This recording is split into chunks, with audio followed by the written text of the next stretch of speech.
بدو ہمارے جگہ پر اس نے پیر رکھ لیا، الٹ کر کے ناغور دیکھا لگتا اور ایک ایسا مکر سے کیا کہ اس کے ناک سے خون نکل گیا، دانت ٹوٹ گیا، منہ سے خون نکل گیا.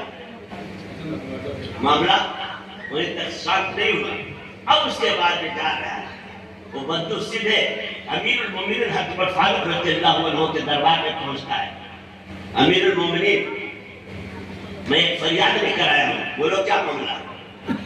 تو ایسی سی بات ہے، جبرائیل نے اہم غسان کے بادشاہ نے بھی حالت کر دی اور اتنا سنا تھا کہ امیر المومنین حضرت فاروق رضی اللہ عنہ دم بفر گئے اور کہا کہ بلاؤ. فاروق کی عدالت میں جب عمرہ کر چکا تو بلایا گیا اور جب وہ آیا تو اس نے کہا کہ تم نے بدو کو کیوں مارا؟ تو ایک بدو دیہاتی اور اس کے بعد میں ہمارے جگہ پر پیر رکھ دیا، اس کو شرم نہیں آئی، اس کو احساس نہیں ہوا. تو کہا ٹھیک ہے تم معافی مانگو یا تمہیں قصاص دینا ہوگا. قصاص دینا ہوگا. قصاص لفظی عربی لفظ قصاص کے معنی ہوتا بدلہ. کیا معنی؟ بدلہ. تمہیں بدلہ دینا ہوگا، مجھے قصاص دینا ہوگا.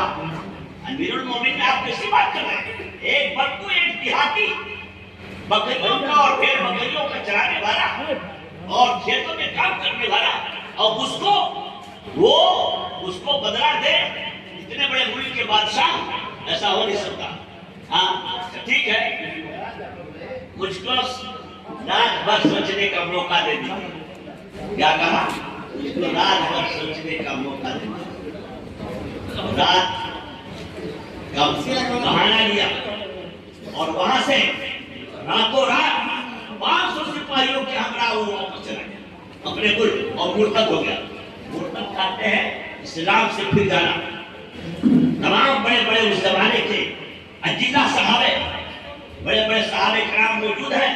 حضرت علی رضی اللہ عنہ، حضرت عبداللہ بن عباس رضی اللہ عنہ، حضرت عبداللہ بن مسعود رضی اللہ عنہ، بڑے بڑے صحابہ کرام موجود ہیں. کہا کہ اگر اسے بدلہ نہیں دیا جاتا، قصاص نہیں دیا جاتا، تو کم سے کم کروڑوں کی جائیداد اور املاک جو ملنے والی تھی وہ تو ختم نہیں ہوتی. اور اتنے بڑے ملک کا بادشاہ جو آیا تھا، لاکھوں لوگوں کو وہ لے کر کے اسلام میں شامل ہو جاتا. آپ نے تو بہت غلطی کیا. کہا کہ نہیں، میں نے غلطی نہیں کیا، میں نے انصاف کا ترازو قائم کیا. اگر میں اس کو چھوڑ دیتا تو سن لو، اگر میں چھوڑ دیتا تو اسلام پر ایک دھبا لگ جاتا اور بدنامی کا مٹی بہر لگ جاتی کہ اسلام میں بھی چھوٹے اور بڑے بدنام دے. اسی کو اللہ